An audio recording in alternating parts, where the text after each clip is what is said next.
మన ప్రవర్తన ఎలా ఉందో సరిచేసుకుంటూ ఎలా ప్రవర్తించాలో తెలుసుకుని సంఘములో సత్యమును అనుసరిస్తూ పరిశుద్ధతతో జీవించాలి. ప్రశ్న: మీ సంఘములో ప్రవర్తన సరిచేసుకుంటున్నారా? 4వ మాట, దేవుడు తన స్వరక్తమిచ్చి సంపాదించిన సంఘము. అపోస్తుల కార్యములు 20:28, 1 పేతురు 5:2.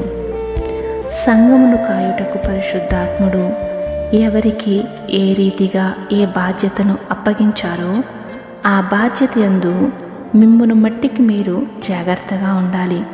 మీ సొంత ఆలోచన చేత కాక దేవుని చిత్త ప్రకారంగా సిద్ధ మనసుతో బాధ్యతను ముగించాలి. ప్రశ్న: మీ సంఘములో మీ బాధ్యత ఎలా ఉంది? మనము సరిచేసుకుంటూ దేవుని సంఘములో దేవుని బిడ్డలుగా మనం జీవిద్దాం. దేవుడు అట్టి కృప మనందరికీ కూడా అనుగ్రహించునుగాక. ఆమేన్.